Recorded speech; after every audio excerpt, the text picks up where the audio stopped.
Ravi Prakash Siliconandhra hospital Kuchipudi super speciality వైద్య సేవలు పూర్తిగా ఉచితం. 5 సంవత్సరాల్లో మరి ఆ రోజు మాకు 7 లక్షల కోట్ల బడ్జెట్ ఉంటే అందులో మేము దగ్గర 80,000 కోట్ల రూపాయలు మరి ఒక ఇరిగేషన్ గా పెట్టాము. ఆ రోజు మేము మొన్న ఈయనకి 12 లక్షల కోట్ల బడ్జెట్ ఈయనకి 5 ఇయర్స్ లో జగన్మోహన్ రెడ్డి గారికి ఉంటే ఈయన పెట్టింది 30,000 కోట్లు బడ్జెట్ మాత్రం. ఆ 30,000 కోట్ల బడ్జెట్ లో కూడా సగం మళ్ళీ వీళ్ళ అవినీతికే సరిపోయినటువంటి పరిస్థితి. అందుచేతనే ఇప్పుడే చంద్రబాబు నాయుడు గారు కూడా మాకు కూడా ఒక డైరెక్షన్ ఇచ్చారు.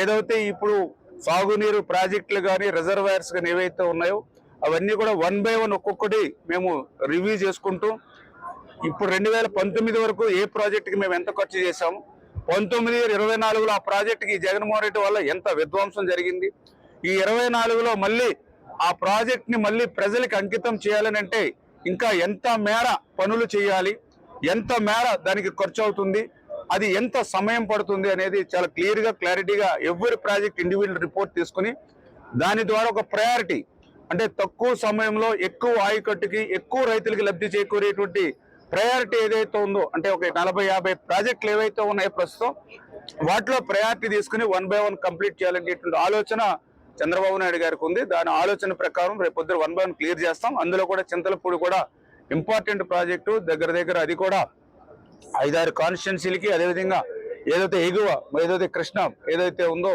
అక్కడ ఆల్రెడీ వాటర్ డిస్ట్రిబ్యూషన్ సిస్టమ్ కూడా ఉంది కాబట్టి ఆ చింతలపూడి కెనాల్ పూర్తయితే వాళ్ళందరికీ కూడా సాగునీరు అందుతుంది. ఖచ్చితంగా క్లియర్ గా ఆ చింతలపూడిది కూడా మేము ప్రయారిటీ ఇచ్చి దాన్ని కూడా 1 by 1 ఒక్కొక్కటి కూడా క్లియర్ చేసుకుంటూ వస్తాం. మనం కూడా రివ్యూ చేస్తే అది చింతలపూడి కూడా అది ఇప్పుడు సుప్రీంకోర్టులో మరి దాంట్లో ఉన్నటువంటి పరిస్థితి అంటే ఈ ప్రభుత్వం నిర్లక్ష్యంగా వ్యవహరించడం వల్ల ప్రతి ప్రాజెక్టు కూడా విధ్వంసమే. ఏదైతే చింతలపూడికి సంబంధించి మరి ఏదైతే క్లియరెన్స్ లేక వాళ్ళు 75 కోట్ల రూపాయలు తీర్లి 75 కోట్ల రూపాయలు ఫైన్ వేసినటువంటి పరిస్థితుల్లో మరి ఆ గ్రీన్ ట్రిబ్యునల్ ఉంటే దాని మీద స్పందించకపోవడంతో ఇవాళ సుప్రీంకోర్టులో ఉంది. అని చేత ముందు ఇమీడియట్లీ సుప్రీంకోర్టులో దాన్ని క్లియర్ చేసుకుని తర్వాత చింతలపూడి పనులు కూడా 1 by 1 తీసుకోవాల్సిన అవసరం ఉంది. అది కూడా రేపు 16వ తారీఖు 17వ తారీఖును సుప్రీంకోర్టులో వాయిదా ఉందని చెప్పారు.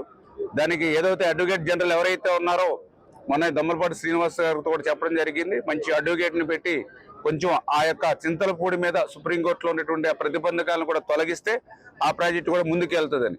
అంటే మాకు వచ్చింది తక్కువ రోజులైనా సరే ప్రతి ప్రాజెక్టుకి ఏ ఇబ్బందులు ఉన్నాయి, ఏ సమస్యలు ఉన్నాయని 1 by 1 క్లియర్ చేస్తా ఉన్నాం. అవగాహన పెంచుకుంటూ ఉన్నాం. మేమేదో అంబటి రాంబాబు లాగా వేగ్గా మాట్లాడలేము. ఎందుకంటే ఆయన మొన్న మాట్లాడుతుంటే చాలా విచిత్రంగా, ఎందుకంటే పోలవరం ప్రాజెక్టు ఎవరికి అర్థం కాదు, ఎందుకంటే నాకు అర్థం కాలేదు కాబట్టి అంటూ ఉన్నాడు. అటువంటి మేము చెప్పలేము. ఎందుకంటే డయాఫ్రమ్ వాల్ అంటే ప్రతి ప్రాజెక్టుకి ఉంటుందని చెప్పాడు ఆయన. డయాఫ్రమ్ వాల్ నాగార్జున సాగర్కి ఉంటుంది, బక్రనంగల్కి ఉంటుంది, ప్రతి ప్రాజెక్టుకి డయాఫ్రమ్ వాల్ ఉంటుందని చెప్పాడు.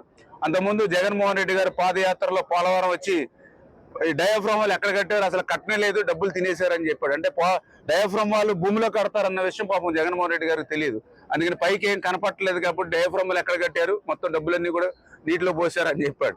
అంటే డయాఫ్రమ్ వాళ్ళు ఎక్కడ కడతారో తెలియనటువంటి నాటి ముఖ్యమంత్రి, డయాఫ్రమ్ వాళ్ళు ఏ ప్రాజెక్టులు కడతారో తెలియనటువంటి అంబటి లాంటి మంత్రులు, అంటే వీళ్ళకి క్యూసిక్లకి టీఎంసీలకి కూడా డిఫరెన్స్ తెలియనటువంటి మంత్రులు ఉండడం మన దురదృష్టం. ఏవైనా మన దురదృష్టం కాదు, మన రాష్ట్రానికి దురదృష్టం. మళ్ళీ ఇవన్నీ కూడా 1 by 1 ఒక్కొక్కటి క్లియర్ చేసుకుని ఇది మా మీద, ఎందుకంటే ఈ 5 years ఎక్స్పెక్టేషన్స్ ఉన్నాయి పబ్లిక్ నుంచి, ఆ ఎక్స్పెక్టేషన్స్ ని రీచ్ అవ్వాలి. At the same last 5 years లో వీడు చేసిన నష్టం విధ్వంసం ఏదైతే ఉందో దాన్ని పూడ్చుకోవాలి.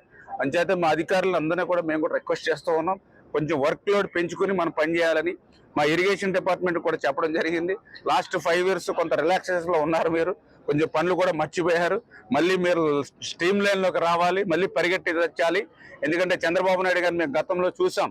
ఆ రోజు నీటి ఎద్దడి ఏర్పడితే వంతుల వారి వాటర్ ఇస్తే మంత్రులు కానీ అధికారులు కానీ కాలగొట్ల మీద ఏటుగొట్ల మీద తిప్పాడు మమ్మల్ని అందరినీ కూడా. ఆ రోజు అటువంటి పరిపాలన మాది. చంద్రబాబు నాయుడు గారు కూడా చూసి చెప్పారు మొన్న, మళ్ళీ 95 సీఎం అని చూస్తారని. అంచేత దానికి అనుగుణంగా మనందరం కూడా మారాలి. మేము కూడా మారుతా ఉన్నాం. దయవుంచి అధికారులు కూడా అందరూ మారి పరిగెట్టించి, అది మీ స్వార్థం మా స్వార్థం కోసం కాదు, రాష్ట్రం అభివృద్ధి కోసం సహకరించమని కోరుతూ ఉన్నాం. ఎందుకంటే వీళ్ళ నిర్లక్ష్యం చూస్తుంటే మాకు కూడా ఒక్కొక్కసారి భయం వేస్తూ ఉంది. ఏదైతే ఇప్పుడు మనకు వాటర్ ఉన్నా కూడా గోదావరి డెల్టాలో చూస్తాం, తూడు కానీ గొరబడెక్క కూడా తీయనటువంటి పరిస్థితి ఈవేళ కాలువల్లోనూ డ్రైన్స్ లో ఉంది. నిజంగా ఇది ఏప్రిల్ నెలలో ఎస్టిమేషన్లు వేసుకుని ఆ వర్క్ అగ్రిమెంట్లు ఇచ్చి మే నెలలో చేయవలసిన పనులు అవి. కానీ అలా మే నెల కాదు కదా, జూన్ నెలలో కూడా కనీసం ఎస్టిమేషన్లు తెప్పించుకోవాలి. మేము మొన్న ప్రమాణ స్వీకారం చేసిన తర్వాత చిన్నపాటి వర్షం వస్తుంటే మరి ఆ యొక్క గొరబడెక్క వీడితో మొత్తం ఆయకట్టు మురిగిపోతుంది. శివారు ప్రాంతాలకు అయితే నీరు వెళ్ళట్లేదు, అవి క్లియర్ చేయాలి కదా అంటే ఎస్టిమేషన్లు కూడా లేవు. అంటే ఈ ప్రభుత్వం సాగునీటి వ్యవస్థ మీద ఎంత నిర్లక్ష్యం, ఎంత విధ్వంసం.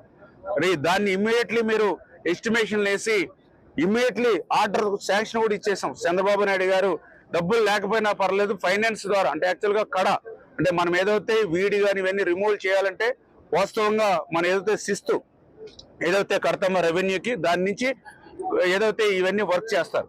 కానీ లాస్ట్ గవర్నమెంట్ వాటిని కూడా డైవర్ట్ చేసుకుని, అంటే రైతులకు కట్టినటువంటి శిస్తును కూడా ప్రభుత్వం డైవర్ట్ చేసేసుకుని లాస్ట్ ఇయర్ 110 కోట్ల రూపాయలు వర్క్స్ ఇచ్చి తీరా 20 కోట్ల మాత్రం అక్కడ పెట్టడంతో లాస్ట్ ఇయర్ బకాయిలే ఉన్నాయి. దానితో చంద్రబాబు నాయుడు గారు దృష్టిలో పెడితే మీరు ఆ శిస్తు కోసం ఆలోచించకండి, అవసరమైతే నేను ఏదైతే బడ్జెట్ నుంచో లేకపోతే నేను కంకరం చేస్తాను, మీరు పనులు చేయండి అని ఇస్తే మేము అధికారులకు కూడా రివ్యూ పెట్టి చెప్పాం. ఇమ్మీడియట్లీ మొత్తం అందరు ఎస్సీలు సీఈలు చెప్పాం. ఇమ్మీడియట్లీ కెనాల్స్ లోను డ్రైన్స్ లోను ఎక్కడ మేజర్ మైనర్ డ్రైన్ ఎక్కడున్నా వీటిని మీరు ఇమ్మీడియట్లీ ఎస్టిమేషన్లు పెట్టండి, ఇమ్మీడియట్లీ శాంక్షన్ ఇస్తామన్నాం. 920 వర్క్లు వచ్చినాయి, అన్ని శాంక్షన్ ఇచ్చాం. అవి కూడా షార్ట్ టెండర్ పెట్టుకుని 1 వీక్ 7 రోజుల షార్ట్ టెండర్ పెట్టుకుని కంప్లీట్ చేయమని చెప్పాం. కానీ దురదృష్టం ఇప్పుడు నేను తిరుగుతూ ఉంటే కొంతమంది చెప్తూ ఉన్నారు ఎమ్మెల్యేలు మాకు శాంక్షన్స్ రాలేదండి. అంటే అక్కడ ఏఈ ఎవరైతే ఉన్నారో డిఈలు ఎవరైతే ఉన్నారో ఇన్స్ట్రక్షన్స్ ఇచ్చినా వాళ్ళు ఇంకా స్ట్రీమ్ లైన్లోకి రాలేదు. ఇంకా గత 4-5 సంవత్సరాల పరిపాలనలో ఉన్నట్టుగానే కొంతమంది ఉన్నట్టు కనిపిస్తున్నారు. దయవుంచి వాళ్ళు కూడా రైతు ఇంట్రెస్ట్ ని దృష్టిలో పెట్టుకుంది. ఎందుకంటే ఈ శాఖలో పనిచేయడం మన అందరికీ అదృష్టం. అందరికీ అన్నం పెట్టేటువంటి అన్నదాతకి సేవ చేసేటువంటి అవకాశం ఇప్పుడే మనం ప్రారంభించుకోవడం ద్వారా అది కూడా దగ్గర ఒక 875 మరి 1000 క్యూసిక్ల వరకు కూడా దాన్ని కూడా నీటిని పంప్ చేసుకుని అక్కడ కూడా 150,000 ఎకరాల వరకు కూడా అక్కడ కూడా సాగునీరు అందించేటువంటి కార్యక్రమాన్ని కూడా ఈ రోజు ప్రారంభించుకోవడం జరిగింది. అదేవిధంగా దీని తర్వాత ఇప్పుడు ఏదైతే మరి పురుషోత్తపట్నం ఏదైతే ఉందో మరి అక్కడ కూడా మరి దగ్గర 3,500 క్యూసిక్ల నీరు వరకు కూడా మరి అవి కూడా ప్రారంభించి దాన్ని కూడా ఇమ్మీడియట్లీ అక్కడ రైతాంగానికి దగ్గర ఒక 2-3 లక్షల ఎకరాలు ఏదైతే ఉందో అక్కడ సాగునీరు అందించడంతో పాటు అక్కడ కూడా ఏదైతే ఏలేరు రిజర్వాయర్, ఎందుకంటే ఏలేరు రిజర్వాయర్ చూస్తే ఇప్పుడు కూడా డెడ్ స్టోరేజ్ గా వాటర్ లేదు. ఎందుకంటే అక్కడ కూడా రైన్స్ ఏమి కూడా లేకపోవడంతో ఏలేరు రిజర్వాయర్ కూడా డెడ్ స్టోరేజ్ ఉన్నటువంటి పరిస్థితి. ఏదైతే ఏలేరు రిజర్వాయర్ లో నీరుంటేనే అటు ఏదైతే స్టీల్ ప్లాంట్ కానీ అదేవిధంగా విశాఖపట్నానికి డ్రింకింగ్ వాటర్ ఇచ్చేటువంటి అవకాశం ఉంటుంది. అంచేత ఏదైతే ఇప్పుడు ఇమ్మీడియట్లీ మన పురుషోత్తపట్నం కూడా మరి పంప్స్ ఓపెన్ చేయడం ద్వారా మరి ఏదైతే ఆ యొక్క స్టేజ్ 2లో మనం ఆ యొక్క ఏలేరు రిజర్వాయర్ కూడా నీటిని పంప్ చేసుకోవడం ద్వారా ఏదైతే ఇక్కడ ఆయకట్టు అంటే ఇటు పెద్దాపురం పిఠాపురం వీటికి సంబంధించినటువంటి ఆయకట్టుకు నీరు అందించడమే కాకుండా ఏలేరు రిజర్వాయర్ నుంచి ఏదైతే ఉత్తరాంధ్రకు స్టీల్ ప్లాంట్ కు అదేవిధంగా విశాఖ కూడా డ్రింకింగ్ వాటర్ అందించేటువంటి అవకాశం జరుగుతుంది. అదేవిధంగా పుష్కరను కూడా ఈ రోజే మనం ఓపెన్ చేసుకుని అది కూడా దగ్గర 1200 క్యూసిక్ల నీరు వరకు కూడా పుష్కర్ నుంచి కూడా ఈ రోజు విడుదల చేయడానికి మరి ఇవాళ కూడా ప్రారంభం చేస్తూ ఉన్నాం. నిజంగా ఇది ఒక రికార్డు. ఎందుకంటే ఏదైతే ఈ యొక్క గోదావరి వరద నీరుని పోలవరం ప్రాజెక్టు పూర్తయ్యే లోపల ఆ నీటిని సద్వినియోగం చేసేటువంటి విధంగా చంద్రబాబు నాయుడు గారు ముందు చూపుతూ ఏదైతే ఆ రోజు పట్టిసీమ కానీ పురుషోత్తపట్నం కానీ ఏదైతే వీటిని డిజైన్ చేసి పూర్తి చేశారో ఆ ఫలాలు ఈ రోజు ఆ రైతులకి ఆ ప్రజలకి అందుతూ ఉన్నాయి.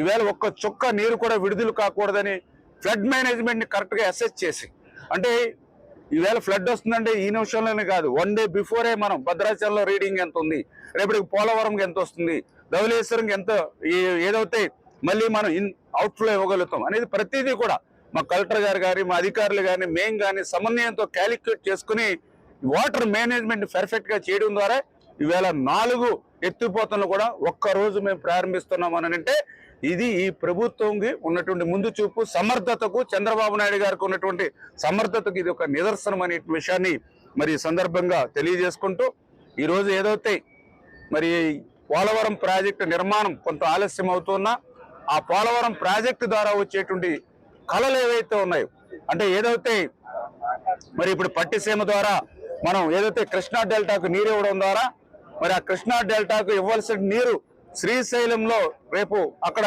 రిజర్వ్ చేసుకుని ఆ శ్రీశైలం నుంచి బ్యాక్ కి రాయలసీమకి ఇవ్వడం ద్వారా మరి ఏదైతే అటు రాయలసీమ ప్రజలకి న్యాయం చేయగలుగుతున్నాం ఈ పట్టిసీమ ద్వారా ఇప్పుడు ఇమీడియట్లీ, అదేవిధంగా ఏదైతే పురుషోత్తపట్నం ద్వారా ఏలే రిజర్వాయర్ ద్వారా అటు ఉత్తరాంధ్రకి విశాఖపట్నానికి మరి డ్రింకింగ్ వాటర్ ఇవ్వగలుగుతూ ఉన్నాం. అంటే ఈవేళ ఈ పట్టిసీమ పురుషోత్తపట్నం ద్వారా మరి అటు ఉత్తరాంధ్రకు కానీ ఇటు రాయలసీమకు కూడా మరి నీరిచ్చి కొంతలో కొంతైనా పోలవరం ప్రాజెక్టు పూర్తయ్యేంత వరకు కూడా ఆ ప్రజలు రైతులు యొక్క క్షేమాన్ని దృష్టిలో పెట్టుకుని పనిచేస్తున్నామనే విషయాన్ని మరొక్కసారి మీ ద్వారా అందరికీ కూడా తెలియజేసుకుంటూ, అదేవిధంగా ఈరోజు పోలవరం ప్రాజెక్టు నిజంగా ఆ పోలవరం ప్రాజెక్టుని విధ్వంసం చేసినటువంటి వ్యక్తులు, పోలవరం ప్రాజెక్టుని నాశనం చేసినటువంటి వ్యక్తులు ఈవేళ మళ్ళీ మీడియా ముందుకు వచ్చి సిగ్గు లేకుండా ఈ జగన్మోహన్ రెడ్డి, అంబటి రాంబాబు మాట్లాడుతూ ఉన్నారు. అంటే నాకు అనిపించింది, ఏదైతే తండ్రిని హత్య చేసినటువంటి వాడే మరి న్యాయస్థానం బోన్లో నిలబడి తండ్రి లేనిటువంటి బిడ్డను నాకు క్షమాభిక్షను పెట్టండి వేడుకున్నట్లుగా ఆ ఏదైతే పోలవరాన్ని ముంచేసిన వాడు, ఆ పోలవరాన్ని విధ్వంసం చేసిన వాడే ఈరోజు పోలవరం గురించి మీడియా ముందుకు వచ్చి మాట్లాడుతున్నటువంటి సిగ్గుండాలని అడుగుతూ ఉన్నా ఈ యొక్క అంబటి రాంబాబుకి, జగన్మోహన్ రెడ్డికి సూటిగా ప్రశ్నిస్తూ ఉన్నాం. ఏదైతే ఆ రోజు 2019లో మీరు అధికారంలోకి వచ్చిన తర్వాత ఇక్కడ పనిచేసేటువంటి ఏజెన్సీల్ని రద్దు చేసినటువంటి మాట వాస్తవమా కాదా? 2019లో మీరు అధికారంలోకి వచ్చిన వెంటనే ఇక్కడ ఉన్నటువంటి సమర్థవంతులైనటువంటి అనుభవజ్ఞులైనటువంటి అధికారులందరినీ కూడా బదిలీ చేసినటువంటి మాట వాస్తవమా కాదా? మీరు ఏదైతే అధికారంలోకి వచ్చి ఏజెన్సీని రద్దు చేయడం, అధికారుల్ని బదిలీ చేయడం, ఏదైతే పోలవరం ప్రాజెక్ట్ అథారిటీ మినిట్స్ లో చాలా క్లియర్ గా నోట్ చేశారా లేదా? ఇట్లా పోలవరం ప్రాజెక్ట్ అథారిటీ సిఇఓ మీ యొక్క ఏదైతే రాష్ట్ర ప్రభుత్వం కార్యదర్శికి లెటర్ రాసాడే లేదా హంబుల్ రిక్వెస్ట్, ఏదైతే పనిచేసే ఏజెన్సీని రద్దు చేస్తే ఒకే పనిని 2 ఏజెన్సీలు చేస్తే ఆ పనికి రేపొద్దున నాణ్యతలో ప్రమాదం ఏర్పడితే ఆ 2 ఏజెన్సీల్లో ఏ ఏజెన్సీ బాధ్యత వహిస్తుంది? ఇటువంటి క్రిటికల్ ప్రాజెక్ట్ లో, ఇటువంటి క్రిటికల్ సమయంలో సీజన్ కి మార్పులు వచ్చేటువంటి ప్రాజెక్ట్ లో ఏజెన్సీని మార్చవద్దు అని చాలా క్లియర్ గా పీపీఏ మినిట్స్ లో నోట్ చేశారా లేదా? ఏదైతే పీపీఏ సిఇఓ మీ ప్రభుత్వానికి లేఖ రాసి మిమ్మల్ని హంబుల్ రిక్వెస్ట్ వేడుకున్నారా లేదా? కనీసం కంటిన్యూ అయినా చేయండి అని రిక్వెస్ట్ చేశారా లేదా? అటు పీపీఏని లెక్క చేయలేదు, పీపీఏ సిఇఓని సిడబ్ల్యూసిని లెక్క చేయలేదు. నీ ఇష్టానుసారం నీవు రివర్స్ టెండరింగ్ అని చెప్పి పోలవరాన్ని రివర్స్ చేసి పోలవరాన్ని విధ్వంసం చేసినటువంటి పరిస్థితి ఇవాళ మేం చెప్పడం కాదు, సాక్షాత్తు ఐఐటి హైదరాబాద్ నిపుణులు చెప్పారా లేదని అడుగుతూ ఉన్నా. ఇవాళ ఏదో మేము తెలుగుదేశం, జనసేన, ఎన్డీఏ ప్రభుత్వం నుంచి మేం చెప్పడం కాదు నువ్వు విధ్వంసం చేశావని. ఏదైతే ఆ రోజు నీతి ఆయోగ్ ఒక కమిటీ రిపోర్ట్ ఇమ్మని ఏదైతే చెప్పిన దాని ప్రకారం ఐఐటి హైదరాబాద్ వచ్చి వాళ్ళు ఇచ్చారు రిపోర్టు నీతి ఆయోగ్కి. 2020 ఆగస్టులో వచ్చిన వరదలకి డయాఫ్రమ్ వాళ్ళు దెబ్బతింది.